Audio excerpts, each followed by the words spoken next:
This is an Islamic country now. All of Paris would be on fire if they tried that shit. As a Christian, how are you not furious? How are you not angry by what they've just done? They've openly mocked your entire religion from head to toe. One of the most sacred images throughout all of Western civilization, the Last Supper. They mocked it. And you're just going to sit there as a Christian and what? Forgive? Turn the other cheek. Oh, just turn the other cheek, forgive. Go on, tell me. Tell me the Christian doctrine. Tell me about it. I'm not called to take vengeance on them, because vengeance is God's. So I'm called to battle my own flesh and to not get caught up in some culture war. I'm not. No, yeah, don't get caught up. It is heartbreaking. Yeah, that's right. Don't get caught up in a culture war. Just let Christian culture be mocked openly and destroyed in real time and decimated and replaced.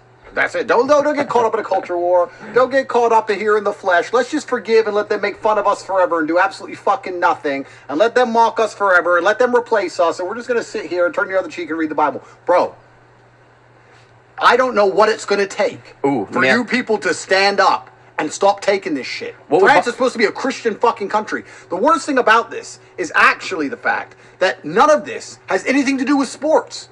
They could have done this at any other time. No, they chose this random event.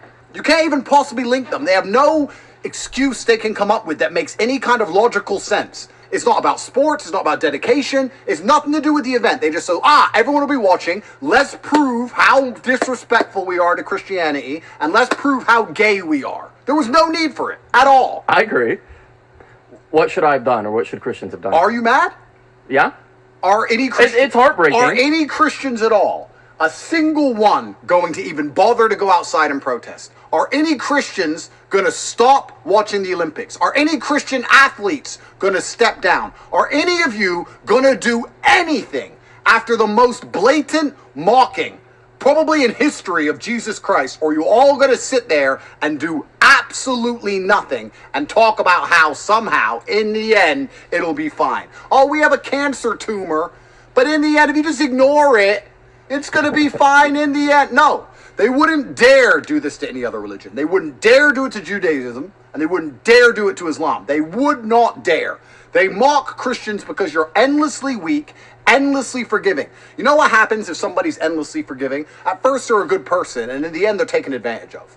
And I understand, you're making me read the Bible, me and you talk about these all the time, the Bible's all about forgiveness, and turn the other cheek, and Jesus forgives, and in the end, he's coming back. I get all of that. I understand it. But as a man with beliefs, don't you have any semblance of rage inside of you? And not just you, all the Christians. Everyone's just going about their day. All the Christians in France are just doop-de-doo.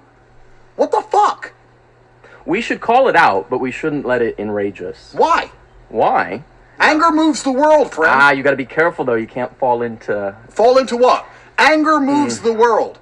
It was, I guarantee, during the Christian Crusades, they were angry. You know, no, there is actually a huge movement to boycott the Olympics, and a lot of people are boycotting and not watching it. I will not watch a single sporting event. People can share the 100-meter relay, and clips can go viral. I'll block everyone who tags me in it. I'm not watching any of it at all, ever.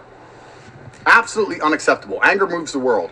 And I think that all of this trope about endless forgiveness and allowing yourselves to be mocked and taken advantage of forever is going to backfire at some point. There's going to be a point in the future when we look back at history, if the world still exists, and they're going to say, what were the Christians doing to save Christian civilization during that period, when their lands and their women were being taken from them, when they were endlessly mocked by the people who were supposedly in charge of them? What were they doing? And when you find out the answer was forgiving, jerking off to porn, and fucking sitting around going, it'll be all right later on, there's going to be a large, long history lecture on how they should have fucking stood up and done something. It would not take much for Christians in France to put up enough of a fucking fuss outside of this garbage ceremony for them to not try this again. You need 5,000-6,000 people with signs and pictures of Jesus.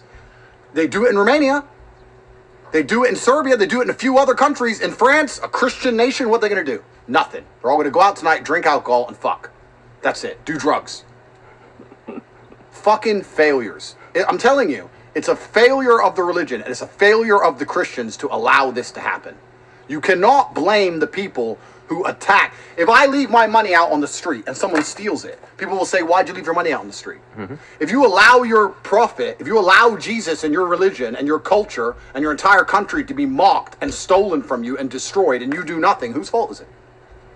So what should Christians do? Christians should go and put up enough of a fuss right now so that they know this is unacceptable. So that you can't decide during the Olympics to ignore sporting, ignore dedication, ignore hard work, ignore international cooperation, all the things the Olympics are supposed to be about, throw that out the window and instead desecrate Jesus Christ.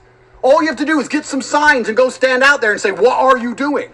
Not a single one is outside. And you're telling me that if you were there, you wouldn't be enraged either. There has to get a point where you get mad. This is a genuine question. I'm trying to understand your mindset. Someone breaks into my house and rapes my wife. Right? Okay. They knocked me out. They shot me. Like Hard to Kill. I'm Steven Seagal. They come in, they hit me with the shotgun. Bang. Takes me down for a minute or two. They rape my wife. I get up. Oh, well, turn the other cheek. No, people must pay the price. They must pay for what they've done. They will pay for that. If I sit there and talk about forgiveness, am I a nice person or am I a bitch? There comes a point. There is a line which can't be crossed for all men in all things, whether it's religious or anything else. And if you cross that line, there are consequences. People ask me all the time. I had this conversation the other day. I said, I'm absolutely capable of murder. Of course I am. Mm-hmm. There is a line. Mm-hmm. If you cross that line, I will kill you. There's a line for Christians. I'm not asking for mass violence. I'm saying pick up a sign and stand outside. It's probably it's a sunny day. Go out in the sun and show that you're upset. No, none. And then Christians complain that, France, the Muslims are taking it. The Muslims protect their religion. They respect it, so others respect it. Mm-hmm. And then you wonder why France is now an Islamic country. In 50 years from now, they'll still be mocking Jesus Christ, and they will not dare do it to Islam. They will not dare. And then you want to sit here and talk about religion and which ones you can argue about the two, blah, blah, blah. I don't want to get down that route because it's a messy one. But I just don't see how you can have a belief you don't stick up for. I don't see how that's even a belief anymore. Mm-hmm. If I believe in something, I stick up for it. Isn't that a prerequisite of belief? I believe, so I defend. I believe this is my house, so I defend it. If I don't believe it's my house, why would I defend it? You believe in Jesus Christ, defend it. Well, you also have to enact the principles that he teaches. And he doesn't teach me to go lash out at people and be filled with rage. Holding a sign is not rageful. I agree with that. Okay, so how is showing that you're upset with what happened against biblical prophecy or against biblical teachings? I don't think it's against biblical teachings. No. Okay, so it could happen, and it doesn't happen, and it doesn't happen because Christians don't care enough. So perhaps you should be a little bit angrier. Perhaps 1% more. Because if you don't give a shit at all about things, if I have anything in the world, a car I don't care about and it's neglected, eventually it's destroyed. Same with a house, same with a relationship, same with a business. If you sit there and you refuse to put in effort, human energy and time, eventually it gets replaced and destroyed. Mm-hmm. And it's the same with a religion. If they're going to mock Jesus Christ at the largest ceremony France has held in years, with the most blatant and obvious discretion of all of his teachings in history, it's the worst thing they've ever done. And not a single Christian will hold up a sign. Don't you think the Satanists are like, yeah, we've won now? Look, what did they do? They didn't do that. We put it on the TV, we put it all in front of them. Oh, they tweeted a little. Yeah, fuck them. Don't you think your enemies now know they've won? It's like someone slapped you in the face and you just, sorry. You're emboldening them. You understand?